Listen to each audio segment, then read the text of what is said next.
Bismillahirrahmanirrahim. Assalamualaikum warahmatullahi wabarakatuh.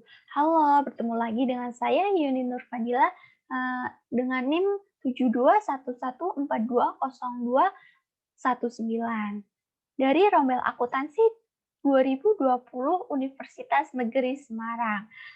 Di sini saya akan mempresentasikan tentang kepribadian dan nilai dengan dosen pengampu Bapak Prabowo Yudo Jayanto SE MSA. Kita lanjut saja ya ke materinya. Jadi, yang pertama, apa sih itu kepribadian? What is personality? Jadi itu kepribadian adalah keseluruhan cara di mana seorang individu tersebut bereaksi dan berinteraksi dengan individu lainnya. Nah, kepribadian ini adalah cara khas seseorang dalam berpikir, merasa, dan berperilaku. Selanjutnya itu ada faktor-faktor penentu kepribadian. Nah, faktor-faktornya itu ada dua. Yang pertama ada faktor keturunan dan faktor lingkungan.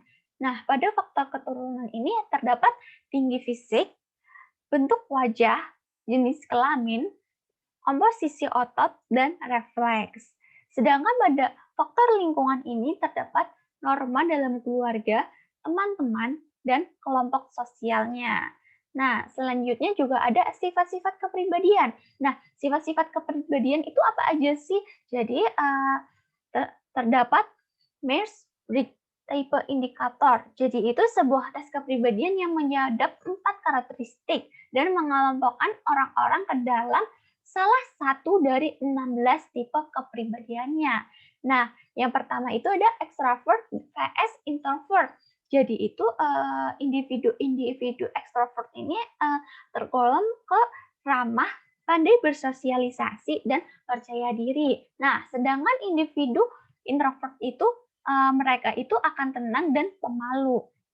Yang kedua ada pemikir vs perasa.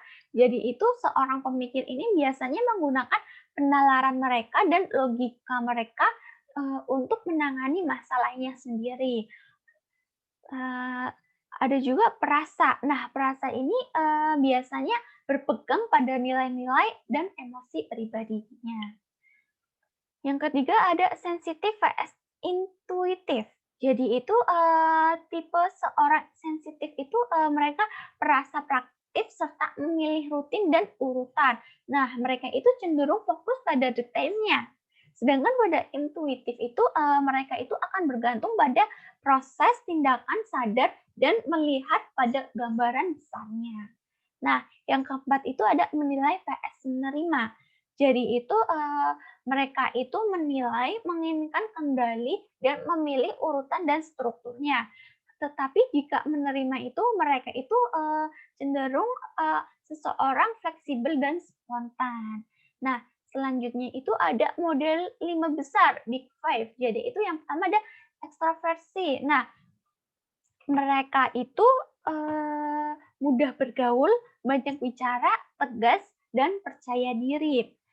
Yang kedua ada kemampuan untuk bersepakat. Jadi itu mereka itu tergolong pada baik budi, kooperatif, dapat dipercaya, dan perhatian. Nah, yang ketiga itu ada berhati-hati. Jadi itu mereka itu bertanggung jawab, pekerja keras, ulet, dan memiliki need of excitement yang tinggi. Nah, yang keempat itu ada stabilitas emosi. Nah, di mana seseorang itu akan lebih tenang, aman, dan tidak khawatir. Nah, yang terakhir, yang kelima itu ada keterbukaan terhadap pengalaman, yaitu imajinatif, responsif, kreatif, intelek, dan fleksibel. Selanjutnya itu model sifat 5 besar yang mempengaruhi kriteria organisasi. Nah, yang pertama itu ada stabilitas emosi. Nah, kenapa sih stabilitas emosi ini itu relevan? Jadi itu mereka itu lebih sedikit pikirannya dan emosi yang negatif. Dan juga mereka itu lebih tidak berlebihan dalam waspada. Nah, jadi stabilitas emosi ini juga dipengaruhi oleh kepuasan hidup dan kerja yang lebih tinggi, dan juga ada level stres yang lebih rendah. Nah, yang kedua ada ekstraversi. Nah, ekstraversi ini kenapa disebut relevan? Karena itu mereka keahlian mereka itu interpersonal yang lebih baik, dominasi sosial yang lebih besar, dan lebih ekspresif secara emosionalnya.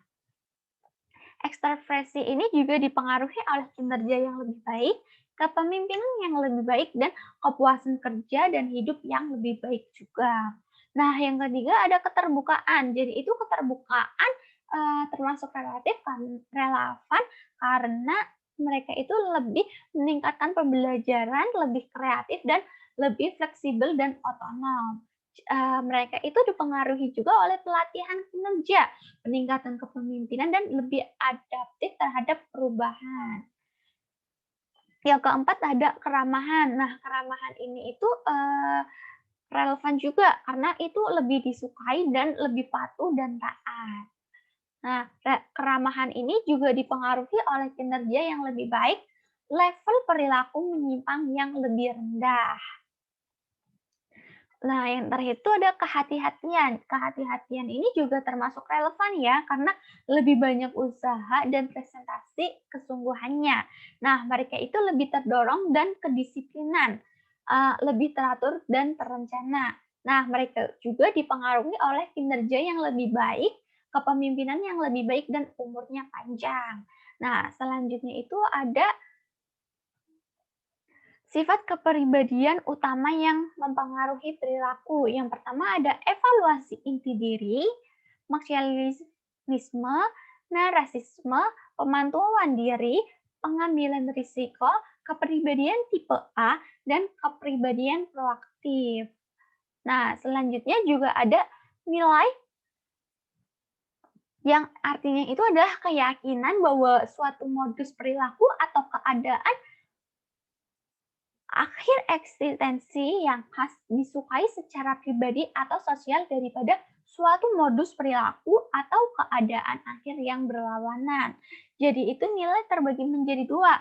Yang pertama ada nilai terminal dan nilai instrumental. Nah, nilai terminal ini adalah keadaan akhir eksistensi yang sangat diinginkan tujuannya yaitu ingin dicapai selama hidupnya. Nah, yang kedua ada nilai instrumental. Mereka itu modus perilaku yang lebih diinginkan atau cara mencapai nilai-nilai terminal seseorang.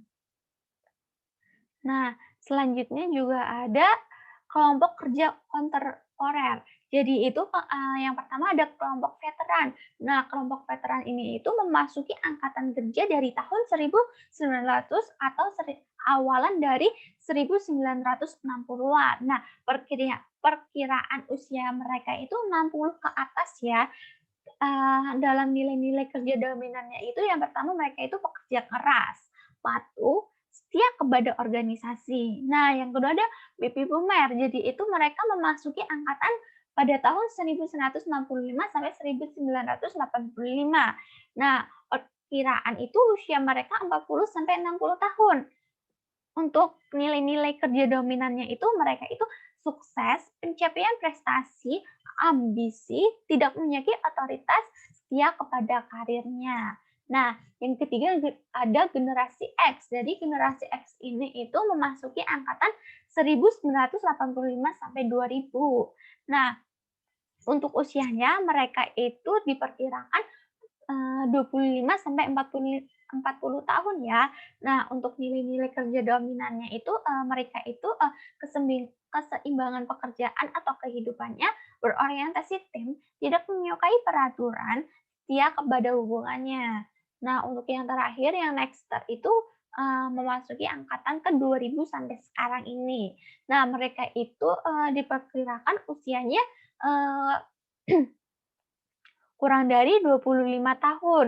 Nah, untuk nilai-nilai kerja dominannya itu mereka itu percaya diri, keberhasilan finansial, mengandalkan diri sendiri, namun berorientasi tim, setia kepada diri sendiri dan hubungannya. Selanjutnya itu ada kaitan kepribadian dan nilai-nilai individu ke tempat kerja. Nah, di sini itu terbagi menjadi dua. Ya, pertama itu ada kecocokan orang pekerja dan kecocokan organisasi orang dan organisasi. Nah, jadi itu orang tersebut itu Kenapa termasuk itu? Karena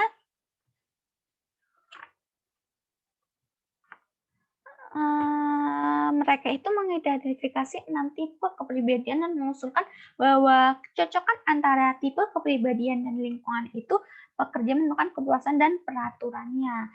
Nah, itu untuk orang dan pekerja. Nah, selanjutnya itu ada nilai-nilai internasional. Yang pertama itu ada jarak kekuasaan, yang kedua individualisme, kolektivisme, dan maskulinitas. Selanjutnya itu ada kerangka global. Jadi itu yang pertama itu ada ketegasan, orientasi masa depan, perbedaan jenis kelamin, penghindaran ketidakpastian, jarak kekuasaan, individualisme atau kolektivisme. Nah, ada juga kolektivisme dalam kelompok, ada orientasi kerja, dan yang terakhir itu ada orientasi kemanusiaan. Sekian dari saya, apabila ada tutur kata yang salah, saya mohon maaf. Wassalamualaikum warahmatullahi wabarakatuh.